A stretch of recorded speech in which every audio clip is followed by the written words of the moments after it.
আসসালামু আলাইকুম প্রিয় খামারি ভাইরা, আপনারা যারা নতুন খামার দিতে চাচ্ছেন অথবা নতুন খামার দিয়েছেন অথবা অল্প 1 থেকে 2টা গরু লালন পালন করছেন, আপনারা কি জানেন কোন জাতের বকনা বাছুর কিনলে অথবা কোন জাতের গাভী কিনলে আপনি খুব দ্রুত লাভবান হতে পারবেন?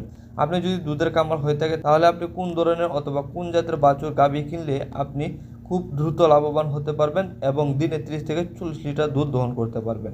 আজকের এই ভিডিওতে আমি আপনাদেরকে এমনভাবে বুঝিয়ে দিব এবং প্র্যাকটিক্যালি দেখিয়ে দিব কিভাবে আপনি সঠিক একটি গরু চিনবেন। আপনারা যদি দ্রুত লাভবান হতে চান এবং দৈনিক 30 থেকে 40 লিটার দুধ দহন করতে চান অথবা আপনি অল্প খরচে খুব তাড়াতাড়ি আপনি লাভবান হতে চান খামার দিয়ে, এবং আপনার যদি 2 থেকে 3টা গরু থাকে তাহলে কিভাবে আপনি সঠিক জাত চিনে কিনবেন, এবং আজকের এই ভিডিওতে আমি আপনাদেরকে স্পষ্ট দেখাবো কোন জাতের গরু কিনলে আপনি খুব দ্রুত লাভবান হতে পারবেন এবং 30 থেকে 40 লিটার দুধ দহন করতে পারবেন। আমি আপনাদেরকে সাজেস্ট করব এবং আপনাদেরকে প্র্যাকটিক্যালি দেখাবো।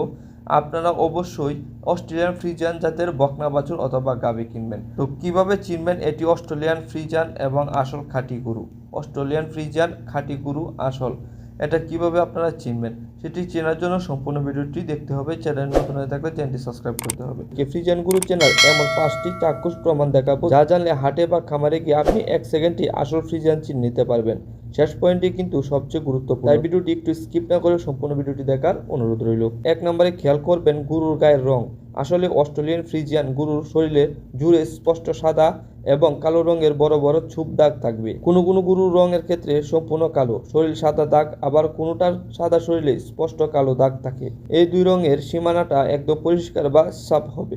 তো 2 নম্বরে এবং সবচেয়ে বড় চেনার উপায় হলো পিঠ। আমাদের দেশি বা শাহিওয়াল গরুর পিঠে যেমন খুঁজ থাকে, খাঁটি ফ্রিজিয়ান গরুর পিঠে কিন্তু কোনো খুঁজ বা উঁচু অংশ থাকে না।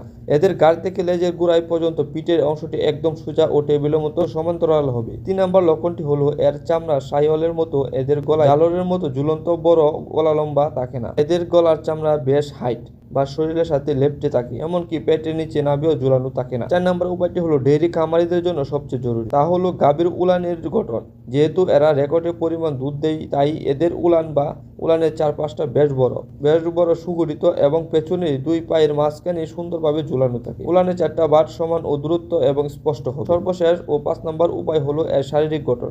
আপনি যদি দূর থেকে লক্ষ্য করেন, ফ্রিজিয়ান গরুর শরীরটা দেখতে কিছুটা চোখো বা আয়তাকার বক্সের মতো মনে হবে। এদের মাথাটা লম্বাটে হয় এবং কপালটা চ্যাপ্টা থাকে। এরা স্বাভাবিকভাবে অত্যন্ত শান্ত ও মায়াবী চোখের হয়ে থাকে। তাহলে হয়তো বুঝতে পারছেন ডেইরি খামারে লাভজনক করতে ফ্রিজিয়ান জাত চেনা কতটা জরুরি। আপনার খামারে কি ফ্রিজিয়ান গরু আছে, নাকি আপনি নতুন করে কোনো শুরু করতে চাচ্ছেন? এখনই কমেন্ট করে আপনার মতামত জানান। ভিডিওটি ভালো লাগলে অবশ্যই লাইক করবেন এবং আমাদের চ্যানেলে নতুন হয়ে থাকলে চ্যানেলটি সাবস্ক্রাইব করবেন এবং ভিডিওটি অবশ্যই শেয়ার করে অন্য খামারিদেরকে দেখার সুযোগ করে দিবেন।